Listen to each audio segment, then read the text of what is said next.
Rufus boy, let me love boy, what you know. Rufus boy, let me love boy, what you know. Rufus boy, let me love boy, what you know. Rufus boy, let me love. ฮัลโหลสบายดีทุกคนมื้อนี้กับเฮาวันนี้ได้แล้วใน Channel ข้าฉันแพนดี้เย้แล้วมื้อนี้เฮาก็จะมาเฮ็ดอย่างที่บ่คือเก่าเลยเฮาจะมาเฮ็ด5วิธีเรียนภาษาอังกฤษได้ไวขึ้นการที่เฮาเลือกที่มาเฮ็ดวิดีโอนี้เนาะก็เพราะว่าเฮานะก็เคยเรียนอยู่ลาวมาตั้งแต่น้อยเท่าใหญ่หากับมาเรียนอยู่ต่างประเทศ3 ปีนึงก็แบบเอาตรงๆเลยบอกเรียนอยู่ลาวนะคือเรียนเพิ่มภาษาอังกฤษทุกมือเลยแบบเรียนจากเรียนแล้วกันตอนแรกแบบก็ต้องไปเรียนยูโรโกดอย่างประมาณนี้เรียนทุกมือแต่ถามว่าได้ใช้ในชีวิตจริงบอเลยฮู้เบอร์ทุกคำศัพท์เลยงูมากาไก่เป็ดควายอย่างฮู้หมดเลยแต่บอได้ใช้แบบมันบอได้ใช้แบบลมคนถึงประมาณนี้นะล่ะเราเอาตรงๆเลยบอพอมือแรกที่มานะโอ้โหเอียงกับบอฮู้ภาษาเอียงกับบอฮู้ขนาดที่เคยเรียนภาษาอังกฤษมานะเวลาเขาจะบอกไปนะบอฮู้อยู่เลยว่าจะบอกอีกอย่างแล้วก็ว่าได้แบบ yes no okay thank you อย่างวันเนี่ยได้แต่4 คำเนี่ยมันคือแบบมันบ่ได้อ่ะเพราะฉะนั้นเมื่อนี้เขาก็จะมาบอก5 วิธีที่เฮ็ดให้เรียนภาษาอังกฤษได้ไวขึ้นและก็เว้าได้ไวนะดีงามมากพยายามเบิ่งหนังหรือว่าฟังเพลงภาษาอังกฤษให้หลายขึ้นแบบเบิ่งหนังแบบแบบไปวิงตันเซ็นเตอร์อย่างประมาณนี้ค่ะแล้วก็จะมีหนังแบบภาคภาษาอังกฤษอยู่กะไปเบิ่งกันเถอะนะจ๊ะได้ไซส์แน่นอนล่ะเวลาที่เขาแบบได้ฟังมันบ่อยๆได้ยินมันบ่อยๆเขาก็จะคุ้นหูกับมันหลายขึ้นแล้วก็นั่นแหละมันก็คือบ้านเขากับภาษาไทยนั่นแหละแบบเขาเบิ่งแบบ23 27ภาษาไทยมาตั้งแต่น้อยเท่าใหญ่เอียงกับไทยเบิดจังไดล่ะเว้าภาษาไทยได้เกือบหมดประเทศนั่นแหละมันคล้ายคลึงกันได้ถ้าสมมติว่าทุกๆคนนะเริ่มที่จะแบบเบิ่งหนังภาษาอังกฤษฟังเพลงภาษาอังกฤษมันกับตัวเฮ็ดให้คุ้นหูแล้วก็เข้าใจได้ดีขึ้นนะสำหรับเขาจริงว่าเลยข้อ2พยายามเว้าภาษาอังกฤษบอต้องไม่สนใจเลยว่า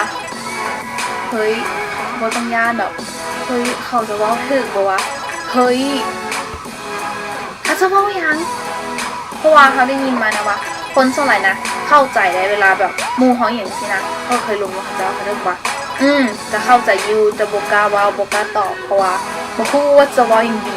แล้วก็แบบบ่มั่นใจว่าอย่างที่กำลังจะเว้าเป็นนะมันจะถูกหรือผิดโอ้โหถ้าว่าต้องสิเก็บไว้ที่เหียนแหละวิธีง่ายๆเลยเด้อพยายามเว้าเฮาฮู้ว่าคนส่วนหลายกันอาจจะได้ภาษาอังกฤษอยู่แต่ปัญหาก็คือบ่กล้าเว้าแล้วก็อายย่านมีคนจับข้อผิดพลาดแบบเฮ้ยเว้าผิดน้อยเดียวนึงแบบก็คือเว้าไป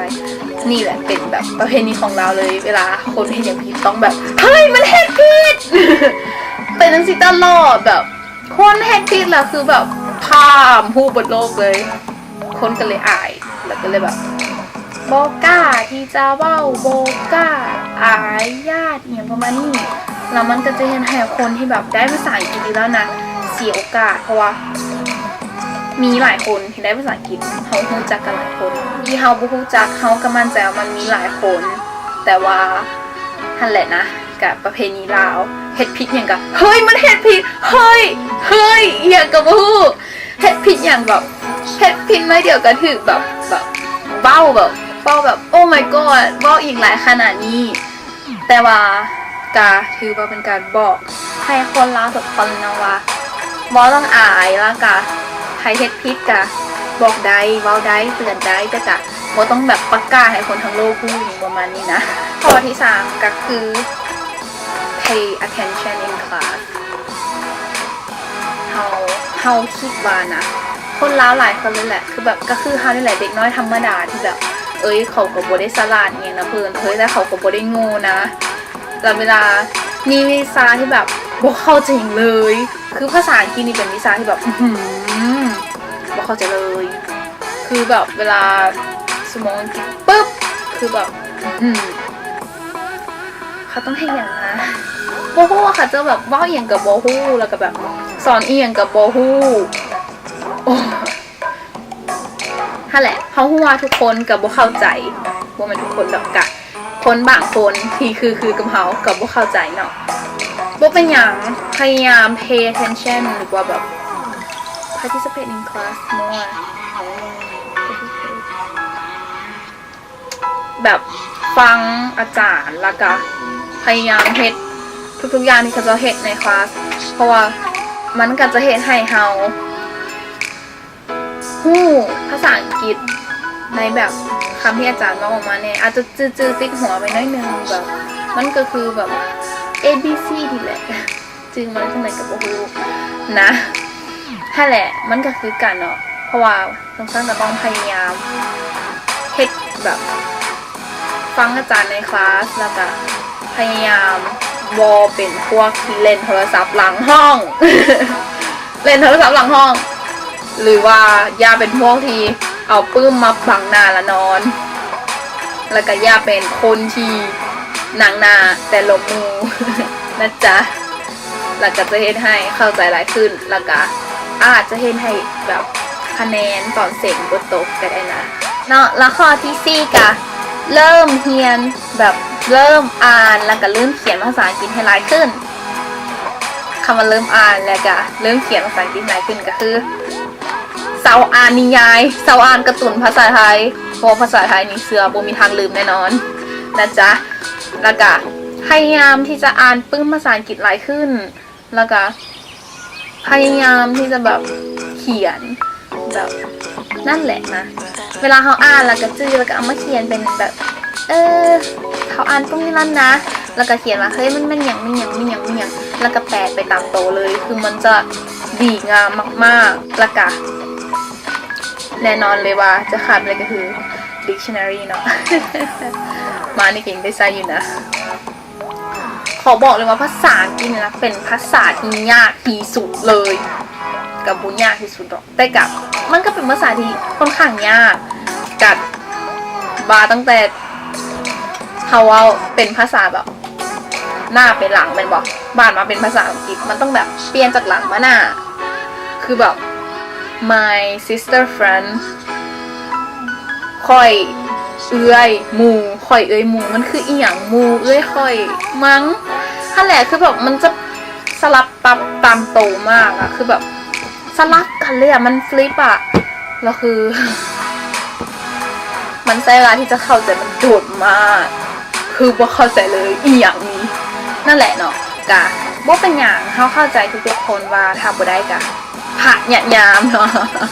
มันบ่ได้ละต้องเศร้าเลยพะยามนั่นแหละข้อที่5ข้อสุดท้ายก็คือกล้า